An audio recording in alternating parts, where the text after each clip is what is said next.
Hey foodies, welcome to liveloveloverecipes.com.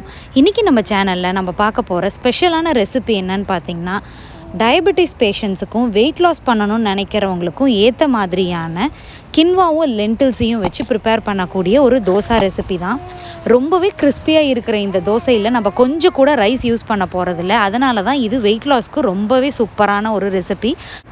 கின்வாவில் நிறைய fibres, proteins and essential amino acids இருக்கிறதுனால ரொம்பவே நல்லது உடம்புக்கு. இதை குழந்தைங்களுக்கு கூட நீங்கள் தாராளமாக கொடுக்கலாம். வாங்க இது எப்படி செய்யலான்றதை பார்க்கலாம். நான் ஒரு சாம்பிளுக்கு ஒரே ஒரு தோசை ப்ரிப்பேர் பண்ணி காட்டியிருக்கேன். பாருங்கள் எந்த அளவுக்கு நல்லா கிறிஸ்பியாக இருக்குன்னு.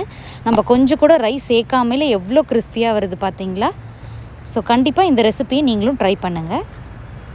ஃபர்ஸ்ட் இதுக்கு நம்ம ஒரு பவுலில் இந்த மாதிரி ஆர்கானிக் கின்வா சீட்ஸ் எடுத்துக்கிறோம். கின்வா சீட்ஸ் நான் எவ்வளோ அளந்து எடுத்துக்கிறேன் அப்படின்னு பார்த்தீங்கன்னா 250 கிராம்ஸ் பிடிக்கக்கூடிய கப்பில் ஒரு கப் அளவுக்கு கின்வா சீட்ஸை ஆட் பண்ணிக்கிட்டோம். இப்போது அதே கப்பில் 1/2 கப் மெஷர்மெண்ட்டுக்கு முழு உளுந்து, இப்போது இதே கப்பில் ஒரு 1/2 கப் மெஷர்மெண்ட் அளவுக்கு பாசிப்பருப்பு ஆட் பண்ணிக்கலாம். கூடவே 1/2 கப் அளவுக்கு கடலைப்பருப்பையும் ஆட் பண்ணிக்கலாம். மறுபடியும் 1/2 கப் அளவுக்கு ரோல்டு ஓட்ஸை ஆட் பண்ணிக்கலாம். இப்போது இது எல்லாத்தையுமே நம்ம தண்ணி ஊற்றி நல்லா களைஞ்சி விட போகிறோம். இது மூலயமா நம்மளுக்கு மேலே இதில் தேவையில்லாத பார்ட்டிகிள்ஸ் ஏதாவது இருந்ததுன்னா ஃப்ளோட் ஆகும். So that we can train that and use them. இப்போ பாருங்கள் கலர் எந்த அளவுக்கு சேஞ்ச் ஆகிடுச்சின்னு. அது மட்டும் இல்லாமல் நிறைய குட்டி குட்டியான பிளாக் கலர் பார்ட்டிகிள்ஸ் ஃப்ளோட் ஆனதை பார்த்துருப்பீங்க. ஸோ இதை இந்த மாதிரி செகண்ட் டைமும் வாஷ் பண்ணணும், தேர்ட் டைமும் வாஷ் பண்ணணும். இது மாதிரி 3 டைம்ஸ் நீங்கள் வாஷ் பண்ணிங்கனாலும் நம்ம ஓட்ஸ் ஆட் பண்ணியிருக்கிறதுனால நம்மளோட தண்ணியோட கலர் பார்த்திங்கன்னா கொஞ்சம் ஒயிட்டாகவே தான் இருக்கும். அதனால் ஒன்றுமே பிரச்சனை இல்லை. உங்களுக்கு அந்த மேலே மிதக்கிற சில சின்ன சின்ன பார்ட்டிகல்ஸ்லாம் போயிடுச்சுனாலே உங்களுக்கு போதுமானதாக இருக்கும். ஸோ 3 டைம்ஸ் வாஷ் பண்ணுறதே மோர் தென் இனஃப். இப்போ இதை ஒரு 3 to 4 ஹவர்ஸ் நல்லா சோக் பண்ண விட்டுருங்க. சோக் பண்ணதுக்கப்புறமா இந்த மாதிரி கொஞ்சம் கொஞ்சமாக கிரைண்டரில் ஆட் பண்ணி லிமிட்டடாக தண்ணி ஊற்றி அரைக்க ஸ்டார்ட் பண்ணுங்கள். இப்போது இந்த மாதிரி மாவை கொஞ்சம் கொஞ்சமாக தண்ணி ஆட் பண்ணி அரைச்சி விடுங்க. ஏன்னா நிறைய ஒரே சமயத்தில் தண்ணி ஆட் பண்ணிட்டிங்கன்னா ரொம்ப தண்ணியாகிடும்.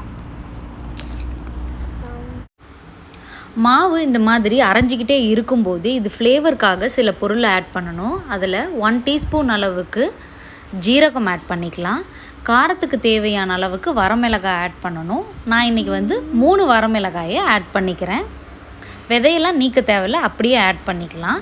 இதில் உங்களுக்கு இஞ்சியோட ஸ்மெல் உங்களுக்கு பிடிக்கும் அப்படின்னா நீங்கள் ஒரு துண்டு இஞ்சியை நல்லா நறுக்கி இதில் ஆட் பண்ணிக்கிட்டால் அதுவும் சூப்பராக இருக்கும். ஆனால் நான் இன்றைக்கி இஞ்சி சேர்க்கலை.